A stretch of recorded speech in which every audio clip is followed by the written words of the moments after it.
Ini adalah channel Malfresh, menghadirkan alur cerita yang sangat the best, bisa menghibur dan menghilangkan stres. Yang belum subscribe ya subscribe dulu guys. Sebelumnya di Lost, band kecil benar-benar terkesan dan kagum dengan keterampilan bertarung Said. Ia mengajak Said untuk meneruskan perjalanan mereka. Akan tetapi, di situ Said tiba-tiba mengambil pistol milik Jinsu dan menembak Ben tanpa ragu di dadanya, hingga bocah itu jatuh tersungkur. Ternyata tujuan yang dimaksud Said adalah membunuh si Benjamin, pemirsa. Setelah itu Said segera pergi dari sana.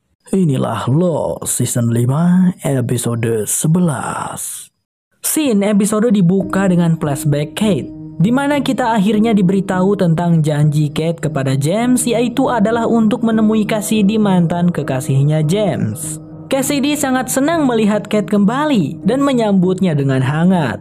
Sesuai permintaan James, Kate memberikan semua uang kompensasi milik James kepada Cassidy dan Clementine. Siapa itu Clementine? Clementine adalah anaknya James dan Cassidy, guys. Jadi dari hubungan mereka dulu, mereka mendapatkan seorang putri. Akan tetapi sepertinya James tidak bertanggung jawab, tidak pernah menemui putrinya itu. Kate di sana juga menceritakan tentang apa yang sebenarnya terjadi di pulau itu dan tentang James yang masih hidup. Tapi Kate tidak jujur tentang Aaron. Meski begitu, Cassidy tetap mengetahui kalau Aaron bukanlah putra kandung Kate. Dan Kate hanya bilang, "Aku harus melakukan ini, Cassidy." Oh, jadi sebenarnya Kate tidak macam-macam, guys. Dia hanya selalu menemui Cassidy dan Clementine untuk memastikan keadaan mereka. Oh iya, mungkin kalian akan bertanya-tanya kenapa Kate kok bisa seakrab ini sama Cassidy. Itu karena dulu dia dan Cassidy pernah bertemu. Mereka terlibat masalah serius dan saling membantu, sehingga menjadi bestie. Dulu nggak aku ceritakan flashbacknya tuh, kukira gak penting, guys. Singkat cerita, scene melompat ke momen ketika Kate menolak ajakan Ben dan Jack untuk kembali ke pulau. Seperginya dia dari sana, Kate mampir ke Toaster Bar berniat membeli susu untuk Aaron. Tiba-tiba Jack meneleponnya, tapi Kate mengabaikan telepon dari Jack. Karena hal tersebut, Kate lengah dan kehilangan Aaron. Kate yang panik berusaha mencari kesana kemari dan menanyakan pada orang-orang yang berada di sana. Hingga ia menemukan Aaron sedang berjalan dengan seorang wanita. Kate mengira itu Claire, tapi ternyata bukan. Wanita itu bilang menemukan Aaron sendirian dan dirinya berniat membuat pengumuman di meja kasir. Kate langsung memangku Aaron sembari berterima kasih pada wanita itu. Pada esok harinya, Kate kembali mengunjungi rumahnya Cassidy. Clementine yang sudah besar membukakan pintu, anaknya James, guys. Kepada Cassidy, Kate curhat tentang kejadian semalam, di mana ia kehilangan Aaron. Kate merasa ketakutan tapi dirinya tidak terkejut. Seakan aku merasa inilah akhirnya aku kehilangan Aaron, ujar Kate. Cassidy menasihatinya, mengatakan bahwa Kate merasa begitu karena Kate selalu takut Aaron akan diambil. Karena sejatinya Aaron bukanlah putra kandung Kate. Kate mengambilnya dari Claire. Setelah mendengar nasihat Cassidy, pada akhirnya Kate memutuskan untuk mengunjungi Bu Carol, ibunya Claire. Kepada Bu Carol, Kate menceritakan semuanya dengan jujur, apa yang terjadi di pulau hingga kini, dan juga tentang Bu Carol yang memiliki seorang cucu bernama Aaron. Bu Carol, aku memberitahu Aaron bahwa kau adalah neneknya. Aku akan mengembalikannya padamu, sementara aku akan kembali ke pulau itu untuk menemukan Claire dan membawanya pada Aaron, kata Kate. Kate check-in di kamar motel ini. Aaron sudah tertidur di sana. Kate memberitahu nomor kamarnya kepada Bu Carol. Setelah itu, sebelum pergi, Kate sambil menangis mengucapkan selamat tinggal kepada Aaron yang sedang tertidur pulas, lalu meninggalkan kamar motel. Dan setelah itu kita tahu ya, Kate langsung ke rumahnya Jack. Kilas balik berakhir, kembali ke masa sekarang di tahun 1977. Melanjutkan yang di episode sebelumnya. Jinsu pada akhirnya tersadar. Dia menemukan tubuh Ben yang berdarah, namun sepertinya Ben masih hidup. Dia segera menempatkan Ben ke dalam pen dan langsung kembali ke Barak Dharma. Sedangkan di Barak Dharma, Hore sedang memberikan pengarahan kepada para anggota Dharma yang berkumpul tentang kaburnya tahanan mereka. Jack kemudian bertanya di sana bagaimana caranya Said kabur sedangkan Said sendiri dikurung di dalam sel. Horace lantas menjawab bahwa tahanan mereka itu pasti dibantu oleh seseorang. Dan karena kamera keamanan tidak menangkap siapapun yang melintas pagar dari luar, itu berarti seseorang yang sudah membantu Said adalah orang dalam. Di saat yang sama, Roger mendekati Kate dan meminta bantuannya mengoperasikan winch untuk memindahkan pen Dharma yang terbakar. Tapi di momen itu tiba-tiba Jinsu datang. Dia turun dari pen lalu segera membawa Ben yang terluka untuk diberikan pertolongan. Roger yang melihat putranya kenapa-napa tentu saja langsung berlari mengejar mereka. Sementara itu, James, Horace dan kawan-kawan sedang memeriksa sel tahanan tempat Said dikurung. Di sana ditemukan satu set kunci petugas kebersihan yang masih berada di pintu sel tahanan. Horace lalu berkata bahwa hanya ada 3 orang yang memiliki kunci semacam ini. Willy, Roger, dan Jack yang baru datang. Aduh, aku akan bicara dengan orang yang bernama Jack itu, ungkap James. Melihat hal-hal yang tidak terkendali, James memerintahkan Miles untuk menahan Jack, Kate, dan Hurley di sebuah rumah dan mengawasi mereka agar tidak memperumit masalah. Sementara dirinya hendak pergi untuk memeriksa Juliet yang sedang merawat Ben kecil. Sebelum masuk ke ruangan, ia sempat berpapasan dengan Roger. Ditanyalah sama dia, "Roger, di mana seperangkat kunci Dharma milikmu?" Saat itu juga Roger langsung memeriksa sakunya, tapi tidak ada. Tentu saja Roger langsung sadar kalau Ben anaknya lah yang sudah mencurinya. Tapi Roger hanya bilang kalau kuncinya mungkin ketinggalan di rumah. Di dalam sana, Juliet dan beberapa orang sedang berusaha menyelamatkan Benjamin. Namun ia tidak bisa menghentikan pendarahan di dalam tubuhnya Ben. Dokter mereka sedang berada di stasiun Looking Glass. Sedangkan Juliet, ia bukanlah dokter bedah. Mereka membutuhkan dokter bedah sungguhan untuk menghentikan pendarahan internal di tubuh Ben. Kalau tidak, maka Ben bisa mati. Di sebuah rumah di tempat Miles menahan Jack, Hurley, dan Kate, di sana Hurley tampak sedang memperhatikan tangannya. Pas ditanya sama Miles lagi ngapain gitu, Hurley menjawab, "Begini Miles, karena Ben akan mati, kita mungkin akan menghilang dan kembali ke tempat seharusnya, bukan? Maksudku, jika Ben mati, maka kami tidak akan kembali ke pulau ini. Dan semua yang terjadi karena Benjamin tidak akan pernah terjadi, kan?" Begitu teorinya Hurley. Tapi Miles langsung membantahnya, sebab Danny pernah menjelaskan sebuah teori tentang waktu, bahwa yang sudah terjadi maka akan terjadi seperti seharusnya. Jadi artinya semua ini pernah terjadi. Said yang menembak Ben sebenarnya itu memang harus terjadi, begitulah alurnya, jelasnya Miles. Tiba-tiba James datang mencoba meminta bantuan dari Jack untuk menolong Benjamin kecil. Tetapi jawaban dari Jack tentu saja adalah tidak. Ia bingung mengapa mereka semua peduli kepada Benjamin, padahal Ben adalah musuh mereka di masa depan. Lagi pula, Miles tadi berkata apa yang sudah terjadi akan tetap terjadi seperti seharusnya. Jadi itu artinya Jack tidak perlu melakukan apapun, kan? Dengan kesal, James pun pergi. Seperginya James, Kate mencoba untuk membujuk Jack agar mau menolong Ben.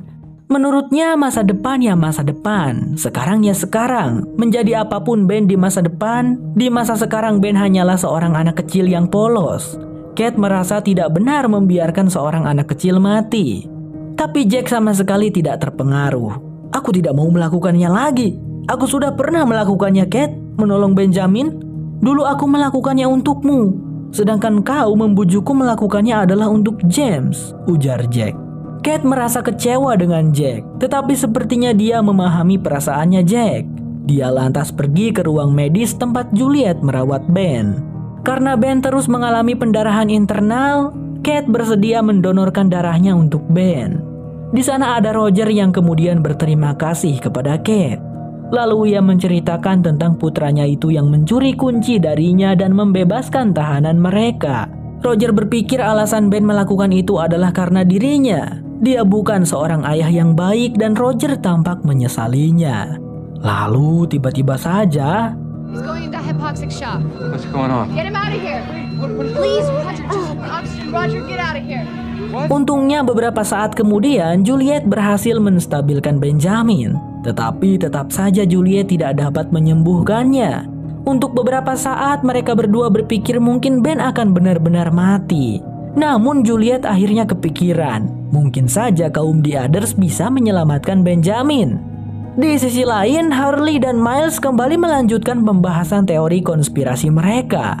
Harley bertanya, "Jika kejadian ini memang sudah seharusnya terjadi dan alurnya memang seperti ini, mengapa Benjamin tidak bisa mengingat wajahnya Said?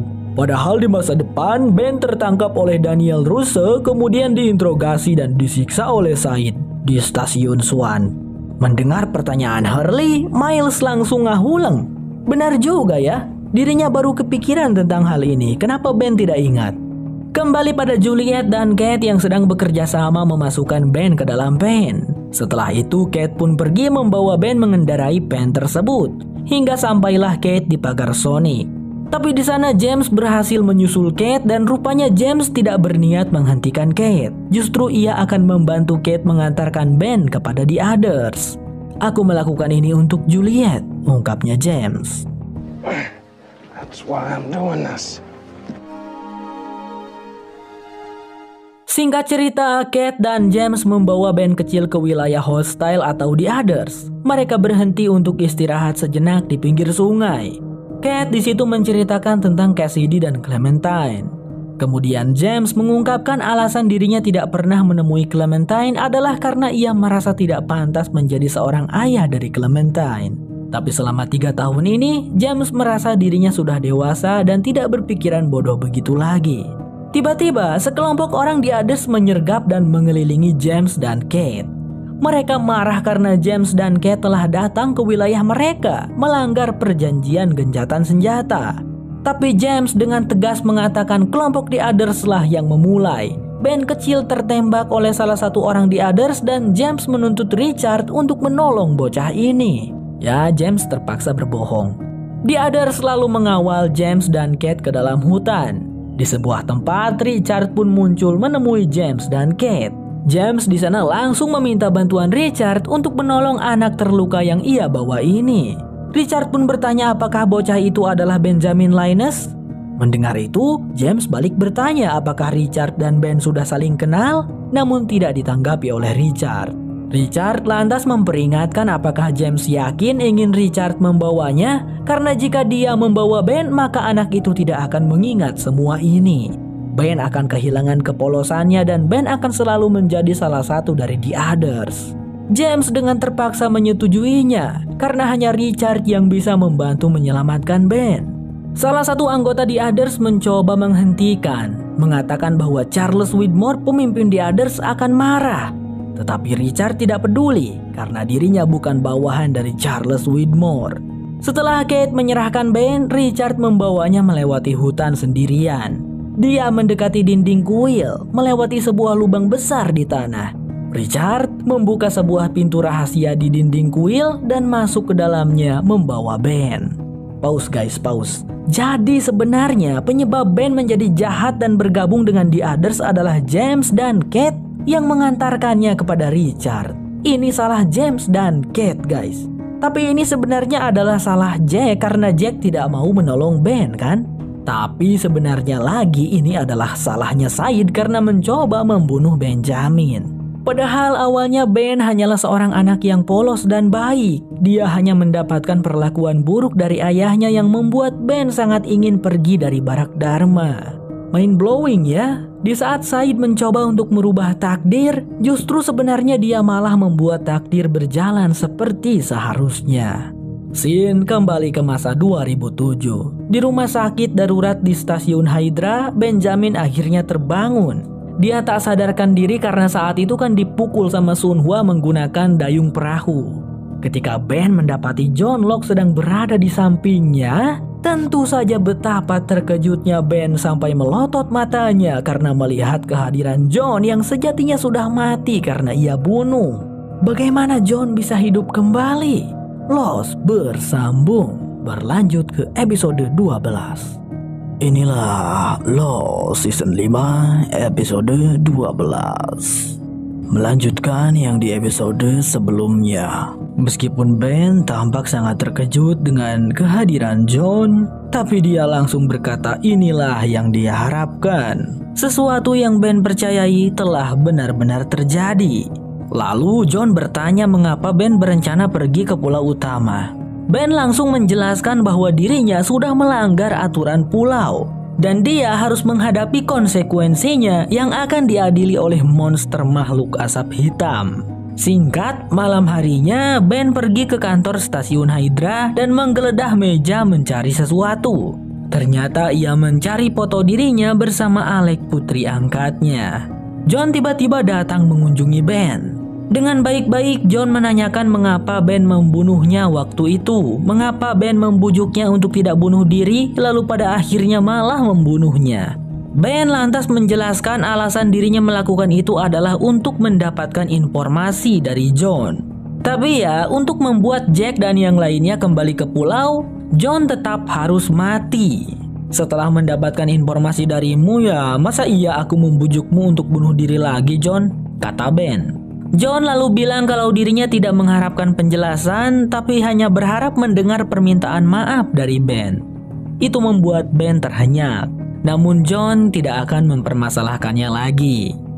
Karena katanya Ben tadi akan pergi ke pulau utama untuk mendapatkan konsekuensi, maka John akan mengantarkan Ben besok. Pada keesokan harinya, John dan Ben bersiap untuk melakukan perjalanan ke pulau utama dengan mempersiapkan perahu. Tiba-tiba Caesar dan 3 penyintas lainnya muncul. Mungkin Caesar menduga kalau John hendak membawa Ben untuk dibunuh atau apapun itu. Makanya di situ Caesar menegaskan ia tidak akan membiarkan John dan Ben pergi. Caesar mencoba mengambil senapan di tasnya tapi tidak ada. Inikah yang kau cari, Caesar? Tanya Ben sembari tanpa ragu menembak mati Caesar saat itu juga. Melihat itu teman-temannya Caesar langsung lari terbirit-birit dari sana. Ben lantas memberikan senapan itu kepada John. Anggap saja ini permohonan maaf dariku, kata Ben. Mereka kemudian berlayar ke pulau utama dengan perahu. Singkat cerita, sampailah mereka di dermaga Barak Dharma.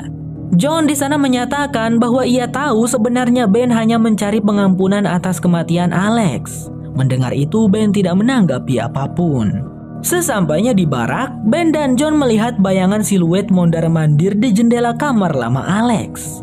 Setelah diselidiki, Ben menemukan bahwa itu adalah Sunhwa dan Frank. Sedang apa mereka berdua di sana? Kami bertemu dengan seorang pria aneh bernama Pak Tony dan dia menyuruh kami untuk menunggu di sini. Kami disuruhnya untuk menunggu kedatangan John Locke, jawabnya Sunhwa. Mereka berdua merasa heran karena kan John Locke sudah mati. Ben lantas berkata ia datang bersama dengan John. Lihatlah sendiri keluar jendela. Betapa terkejutnya Sunhwa dan Frank. Bagaimana bisa John Locke masih hidup? Sunhwa dan Frank lalu menunjukkan foto perekrutan Jack, Hurley, dan Kate di Dharma Initiative pada tahun 1977. Ben tercengang melihatnya, karena ia sama sekali tidak mengingat itu. Dan mau percaya atau tidak, teman-teman mereka itu telah terlempar ke masa 30 tahun yang lalu. Beberapa saat kemudian, John lalu berbicara dengan Sunhwa, menjelaskan bahwa dirinya sendiri juga tidak tahu bagaimana bisa hidup kembali. Namun kini John seakan sudah tahu tujuannya, dan jika Sunhwa ingin bertemu kembali dengan Jinsu, Sunhwa harus ikut bersamanya. Frank di situ mencoba memperingatkan Sunhwa untuk jangan mendengarkan orang mati dan juga seorang pembunuh yaitu Ben. Tapi Sunhwa menegaskan dia akan mengikuti mereka jika ada kemungkinan Jinsu masih hidup. Karena tak berhasil meyakinkan Sunhwa, Frank pun pergi sendirian. Di momen itu Ben mundur ke ruang rahasia yang tersembunyi di belakang rak buku, tempat dia mengalirkan genangan air berlumpur untuk memanggil monster asap hitam. Aku akan berada di luar, ujar Ben. Ben kemudian pergi keluar untuk menunggu kedatangan si monster. Di sana ada Sunhwa, tapi John tidak ada. Kata Sunhwa, John pergi sebentar, ada urusan yang harus dilakukannya. Mumpung John lagi tidak ada, bolehlah gosipin si John.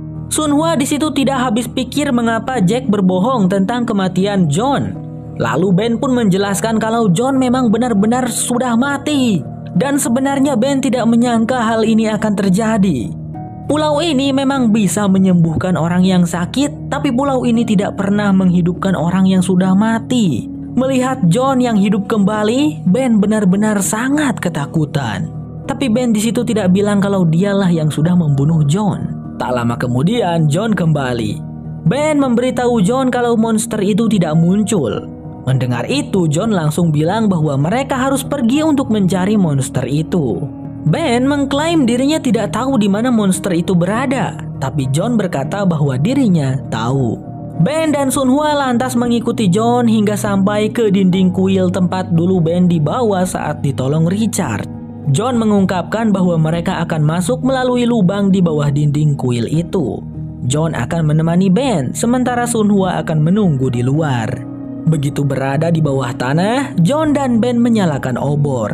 Ben di sana akhirnya mengakui bahwa dirinya memang mencari penebusan dosa atas kematian Alex. Segera setelah mengucapkan itu, tanah di bawah Ben runtuh dan dia jatuh ke tingkat lain di kuil itu. Untungnya Ben baik-baik saja. John segera pergi untuk mencari sesuatu yang bisa menolong Ben naik.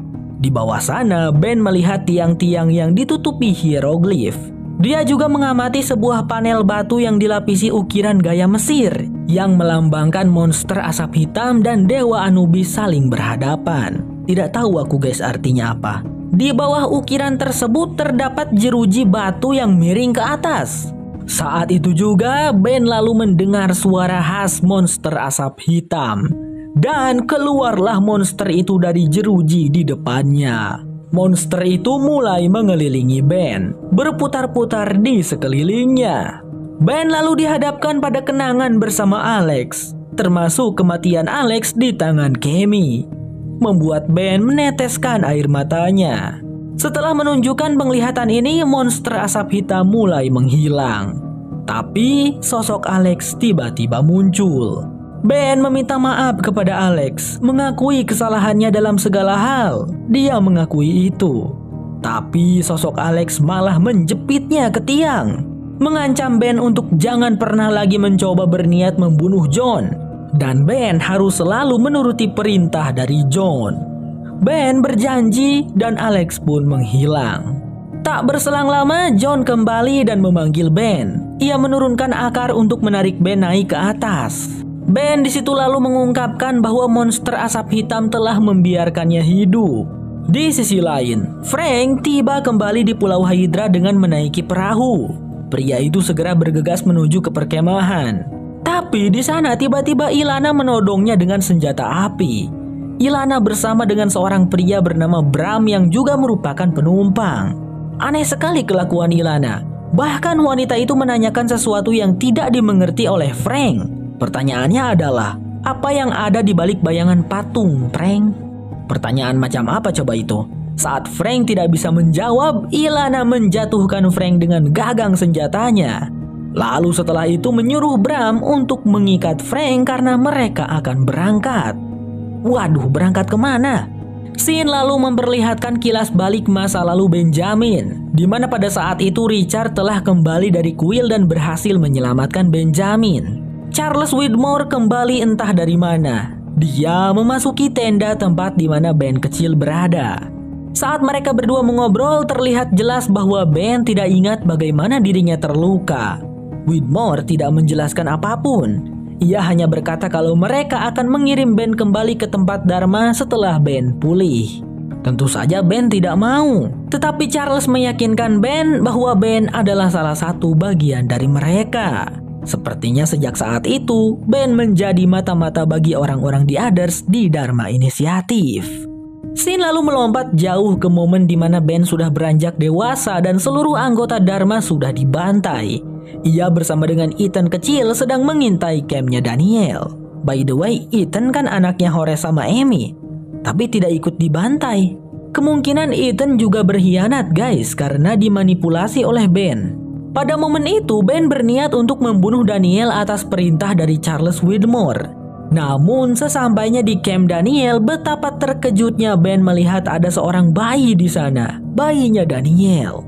Ben segera mengambilnya dan mengancam Daniel untuk tidak pernah mengikutinya jika ingin bayinya yang bernama Alex itu selamat. Ben tahu namanya Alex karena di situ Daniel histeris terus meneriakkan namanya. Namun Daniel tidak bisa berbuat apa-apa karena Ben mengancam dengan pistol. Ben dan Ethan lalu pergi dengan membawa bayi Alex. Singkat cerita, Ben dan Ethan telah kembali ke perkemahan di Others.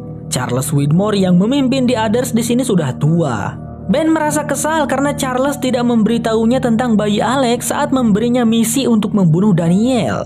Hingga pada akhirnya Ben pun tidak kuasa untuk membunuh Daniel. Di situ Ben meyakinkan kalau Daniel tidaklah berbahaya, bukan ancaman bagi mereka. Jadi tidak perlu dibunuh. Tapi di situ Charles menyuruh Ben untuk membunuh bayi Alex. Tentu saja Ben tidak mau. "Kau saja yang melakukannya jika bisa, Bang," kata Ben kepada Charles. Charles tidak melakukan apa-apa, membalikan punggungnya dan pergi dari sana. Singkat cerita, waktu berlalu cepat. Alex sudah tumbuh besar. Tertawa senang saat Ben mendorongnya di ayunan. Alex benar-benar menganggap Ben ayahnya. Lalu saat Richard datang dan memanggilnya, Ben segera pergi untuk menyapa Charles di dermaga. Di mana di sana Charles ditahan dan sedang dibawa oleh penjaga bersenjata ke kapal selam. Charles akan diasingkan dari pulau karena Charles telah melanggar aturan, yaitu dia sering meninggalkan pulau dan Charles malah berkeluarga di luar pulau, menikahi orang luar pulau dan punya anak yaitu Penny. Charles dengan sinis memberitahu Ben bahwa suatu hari Ben juga akan harus memilih antara Alex atau pulau ini. Charles kemudian dibawa ke kapal selam dan diasingkan. Scene lagi-lagi melompat sangat jauh, memperlihatkan momen sebelum Benjamin naik pesawat Ajira Airways. Ben sedang berjalan di sepanjang marina dan menelepon Charles Widmore, memberitahunya bahwa dia akan membunuh putrinya Charles, yaitu Penny. Charles sangat terkejut mendengarnya. Ben segera menutup telepon dan berjalan ke arah Penny. Tapi di sana Ben juga bertemu dengan Desmond yang sedang menurunkan belanjaan dari mobil. Ben tanpa pikir panjang langsung menembak Desmond, menyebabkan pria itu jatuh ke tanah.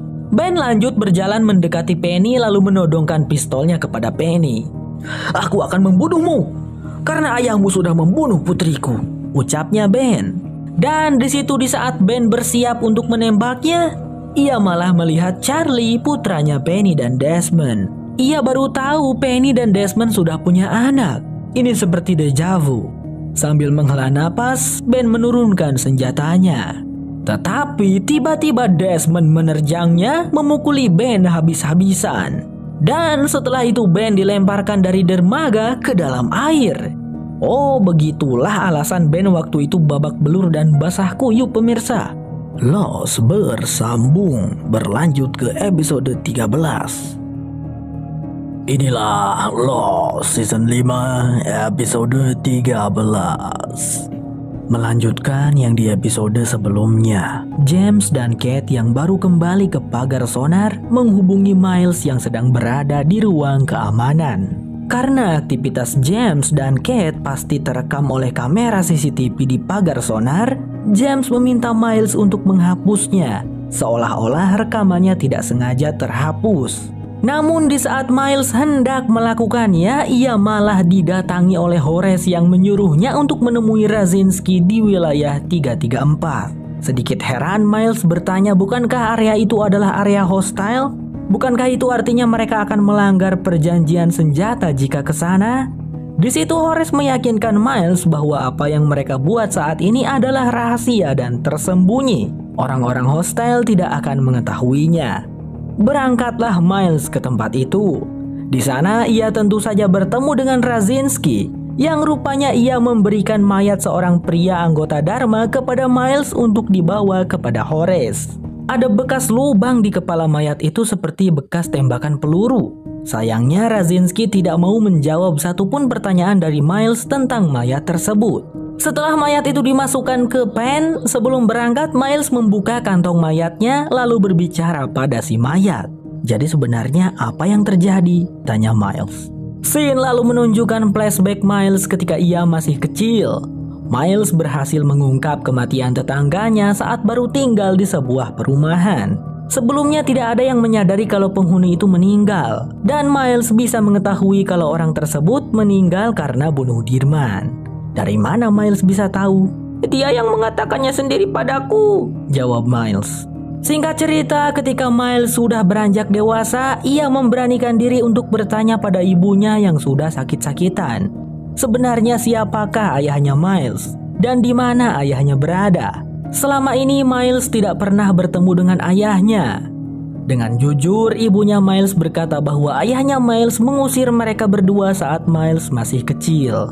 Kini ayahnya Miles sudah mati. Saat Miles menanyakan di mana ayahnya dikubur, ibunya Miles menjawab bahwa jasad ayahnya Miles berada di sebuah tempat yang tak akan pernah bisa mereka kunjungi. Diceritakan, Miles ini sehari-harinya bekerja dengan memanfaatkan kemampuan yang dia punya. Misalnya sekarang ada seorang pria tua yang ingin mengetahui apakah anaknya tahu kalau dirinya menyayangi anaknya itu. Kini anaknya itu sudah meninggal. Tapi Miles merasa kesulitan karena tidak ada jasad dari sang anak. Sebab anaknya pria tua ini dikremasi dan abunya sudah ditaburkan. Tapi Miles tetap bisa menggunakan kemampuannya dengan cara memegang tangan pria tua itu lalu memberitahunya, "Ya Pak, anakmu tahu kau menyayanginya," ujar Miles, dan dia pun mendapatkan bayaran. Dalam perjalanan pulang, Miles ditemui oleh seorang wanita yang tak lain adalah Naomi, yang menawari Miles pekerjaan berdasarkan kemampuannya. Tapi terlebih dahulu Naomi harus menguji kemampuannya Miles. Dibawalah Miles ke sebuah tempat yang di sana terdapat satu jenazah. Dengan kemampuannya, Miles di situ mengetahui nama jenazahnya adalah Felix. Bagaimana dia mati dan apa yang dilakukannya pada momen terakhirnya hidup, Miles mengetahui semuanya. Miles merasa terkejut karena lewat kemampuannya itu ia tahu kalau Felix ini ditugaskan oleh seseorang bernama Charles Widmore untuk mengurus pesawat palsu dan juga jenazah-jenazah yang ditenggelamkan di laut. Ternyata memang Charles lah pelaku penenggelaman pesawat palsu, dan Naomi memang sudah mengetahuinya sejak awal. Miles dinyatakan lulus oleh Naomi. Miles akan ikut dengan mereka ke sebuah pulau untuk menangkap seseorang bernama Benjamin. Di pulau itu banyak orang mati yang sudah terbunuh oleh Benjamin. Jadi mungkin mereka bisa menggunakan kemampuan Miles untuk menemukan Benjamin Linus ini. Awalnya Miles tidak mau karena itu terdengar berbahaya. Tapi saat Naomi bilang kalau Charles akan memberikan bayaran 1,6 juta dolar, Miles langsung menerima pekerjaan tersebut. Berapa tuh 1,6 juta dolar kalau dirupiahin? Komen ya guys. Singkat cerita, di suatu malam saat Miles baru saja membeli makan malam, dia tiba-tiba diculik oleh sekelompok orang di mobil. Yang memimpinnya ternyata adalah Bram. Ya, Bram rekannya Ilana di pulau itu. Bram tahu kalau 1 minggu lagi Miles akan menaiki kapal dan pergi ke Pulau Misteri atas perintah Charles Widmore. Di situ Bram bertanya, "Apa kau tahu apa yang ada di balik patung?" Tentu saja Miles tidak tahu dan tidak mengerti. Bram lalu memperingatkan bahwa Miles belum siap. Miles tidak boleh ikut ke kapal Charles itu dan tidak boleh pergi ke pulau. Tapi itu terserah keputusan Miles. Bram lalu menurunkan Miles di jalan. Apa-apaan sih mereka ini? Pikir Miles keheranan. Singkat cerita, 1 minggu kemudian saat Miles hendak pergi menaiki kapal itu, terlebih dahulu Miles menemui pria tua yang waktu itu hanya untuk sekedar mengembalikan uangnya.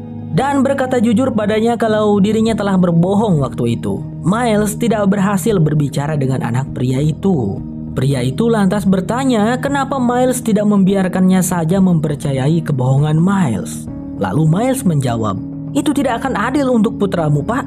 Jika kau ingin putramu tahu begitu sayangnya kau padanya, seharusnya kau katakan itu saat putramu masih hidup," ujar Miles. Dia pun pergi meninggalkan pria itu dalam kesedihan dan penyesalan. Flashback berakhir. Di masa sekarang, Miles sudah kembali ke Barak Dharma dan menemui Horace. Horace langsung saja memberikan misi agar Miles mengantarkan mayat tersebut pada Dr. Chang yang berada di Orchid. Ngaliur kan ieu mah, bolak-balik gua capek, keluh Miles dalam hati. Di saat yang sama, Kate juga sudah sampai di Barak Dharma dan segera langsung menemui Juliet, melaporkan tentang misi mereka membawa Ben pada Richard telah berhasil. Tapi tak lama kemudian Roger datang dan tentu saja dia langsung panik setengah mati saat mendapati Ben tidak ada. Apalagi Juliet mengaku tidak tahu dengan beralasan tadi Juliet pergi sebentar dan pas kembali Ben sudah tidak ada. Dengan tergesa-gesa Roger pergi hendak ke gedung keamanan Dharma. Waduh, rekaman CCTV-nya belum dihapus guys. Di saat yang sama, Miles sudah dalam perjalanan menuju ke Orchid. Tapi rencananya pergi sendirian tidak berjalan lancar sebab Hurley malah maksa pengen ikut. Dia sendiri bertujuan pergi ke Orchid adalah mengantarkan makanan untuk para pekerja di Orchid. Awalnya semua berjalan lancar hingga Harley tiba-tiba meminta Miles untuk berhenti karena dirinya mencium bau tidak sedap di mobil. Sebelumnya Harley mengira Miles kentut. Ternyata bau busuknya adalah dari mayat. Setelah ketahuan membawa mayat, Miles terus terang saja dirinya hanya diberi misi untuk mengantarkan mayat ini ke Orchid oleh Horace. Meskipun Miles tidak diberitahu tentang bagaimana seseorang ini bisa mati, tapi Miles sudah mengetahuinya sendiri. Dengan kemampuannya yang bisa mendengar suara orang yang sudah mati, Miles mendapatkan informasi kalau orang ini sebelumnya bekerja menggali sebuah lubang. Hingga tiba-tiba ia merasakan sakit di mulutnya. Tambalan giginya tiba-tiba terlepas dan menembus otaknya hingga keluar dari kepalanya. Itulah yang mengakibatkan orang ini mati. Oh, lubang di kepalanya itu bukan bekas tembakan peluru guys, tapi tambalan gigi. Masih menjadi misteri mengapa tambalan gigi orang ini tiba-tiba terlepas begitu saja. Setelah mendengar ceritanya Miles itu, Harley lalu mengakui kalau dirinya juga memiliki kemampuan yang sama dengan Miles, yaitu dirinya bisa berbicara dengan orang mati. Tapi Harley mengakui kemampuannya jauh lebih hebat karena bisa berbicara face to face dengan orang yang mati itu. Sampai-sampai bisa diajak main catur sama Harley. Di situ Miles tidak percaya dengan omong kosongnya Harley. Lalu singkatnya sampailah mereka berdua di Orchid. Di sana Dr. Chang sudah menunggunya. Dia sedikit marah saat Miles malah datang bersama Harley. Tapi di situ Harley berkata kalau dirinya berjanji bisa menjaga rahasia. Baiklah, sebaiknya begitu. Karena kalau kau sampai ember, akan kami kirimkan kau ke Pulau Hydra untuk mengurus tahi-tahi beruang kutub, ancamnya Dr. Chang. Dr. Chang meminta Miles untuk menunggunya. Lalu bersama dua anak buahnya, Dr. Chang pun membawa mayat itu. Setelah Dr. Chang pergi, Harley berbisik kepada Miles. Wah, si Dr. Chang itu nyebelin banget ya Miles, ujar Harley. Kemudian Miles menjawab, Dr. Chang yang nyebelin itu adalah ayahku bro. Sontak Harley terkaget. Aku pun kaget, dan kalian juga kaget. Miles anaknya Dr. Chang. Miles bisa mengetahui itu karena ia melihat ibunya ada di sini bersama dengan Dr. Chang. Itu artinya Dr. Chang adalah ayahnya kan? Miles sudah mengetahui ini sejak pertama kali tinggal di Barak Dharma. Tapi baru kali ini ia menceritakannya pada seseorang. Dan 3 bulan yang lalu Dr. Chang dan ibunya Miles baru saja memiliki seorang bayi. Mereka menamainya Miles. Tentu saja itu membuat Miles semakin yakin. Oh, kini terjawab sudah kenapa waktu kilasan cahaya waktu terjadi, Charlotte mimisan duluan, kemudian Miles, lalu Juliet. Kau tahu ayahmu akan mati kan Miles? Apakah kau tidak berniat menyelamatkan ayahmu? Tanya Harley. Sekali lagi Miles mengingatkan yang sudah terjadi akan tetap terjadi. Jadi kenapa harus repot-repot? Tak lama kemudian, Dr. Chang datang lagi ke situ dan meminta Miles untuk mengantarkannya pada Razinski. Singkat cerita, sampailah mereka di kawasan Razinski. Untuk masuk ke tempat itu harus melewati pagar yang ditutupi dedaunan terlebih dahulu. Itu untuk mencegah pihak hostile tahu. Ketika masuk, mereka melihat proyek pembangunan di sana. Orang-orang Dharma sedang menggali tanah membuat lubang yang besar. Harley melihat pintu palka yang sangat tidak asing baginya. Itu adalah pintu palka Bunker Dharma Stasiun Swan. Jadi orang-orang Dharma saat ini sedang membuat Bunker Dharma Stasiun Swan teman-teman. Tempat di mana Desmond nantinya memencet tombol komputer setiap 108 menit. Scene berganti pada James di rumah yang tiba-tiba ia didatangi oleh Phil. Karena Miles gagal menghapus rekaman CCTV, Phil pun menemukannya. Kini Phil mengetahui bahwa James dan Kate lah yang membawa Benjamin pergi. Tapi karena Phil menghormati James, ia ingin meminta penjelasan dari James terlebih dahulu. Jadi ia belum melapor pada Horace. Begitu Phil masuk ke rumahnya James, James langsung memukulnya sampai pingsan. Lalu berkata pada Juliet, "Aku butuh tali untuk mengikat si upil ini." Di saat yang sama, Miles dan Harley sedang dalam perjalanan pulang ke Barak Dharma. Karena Miles belum tahu, Harley pun menceritakan bahwa pembangunan palka Stasiun Swan itu nantinya akan mengalami kecelakaan. Sehingga Dr. Chang harus membuat sistem komputer yang mengharuskan komputernya dipencet setiap 108 menit sekali untuk mencegah dunia kiamat. Singkatnya, setelah sampai di Barak Dharma, Hurley meyakinkan Miles agar Miles memanfaatkan momen ini untuk lebih dekat dan mengenal Dr. Chang, ayahnya Miles sendiri. Meskipun nantinya Dr. Chang akan mati, tapi bukankah ini momen yang bagus begitu kan, karena Miles tidak pernah bertemu dengan ayahnya sejak kecil. Akan tetapi Miles tidak mau. Ia sudah tidak peduli pada ayahnya itu karena ayahnya itu juga tidak pernah peduli kepadanya. Miles sudah ditinggalkan ayahnya sejak bayi. Tapi meskipun Miles bisa membohongi Hurley, Miles tidak bisa membohongi dirinya sendiri. Di hatinya tentu masih ada kepedulian pada ayahnya. Miles merasa sedih ketika melihat dari jendela, melihat Dr. Chang sedang mengasuh Miles yang masih bayi. Dr. Chang terlihat begitu sangat menyayangi Miles. Tapi Miles tidak bisa apa-apa. Dr. Chang akan tetap mati. Ia tidak mau untuk merasakan kesedihan yang lebih dalam. Saat Miles hendak pergi, Dr. Chang memanggilnya, meminta bantuan Miles untuk mengantarkannya ke dermaga. Dikarenakan kapal selam yang membawa para ilmuwan telah datang. Para ilmuwan itu nantinya akan bertugas di stasiun Swan. Singkat cerita, di dermaga itu Miles terlihat membantu para ilmuwan mengangkut barang-barangnya keluar dari kapal selam. Dan ternyata Danny adalah salah satu dari ilmuwan itu. Miles terkejut karena Danny kembali. Lama tidak berjumpa Miles, sapa Danny. Lost bersambung. Berlanjut ke episode 14. Sampai jumpa lagi di episode 14. Happy day 埋くして Rest in peace まで行こうぜいつか見たい地獄のいいところ愛をばらまいて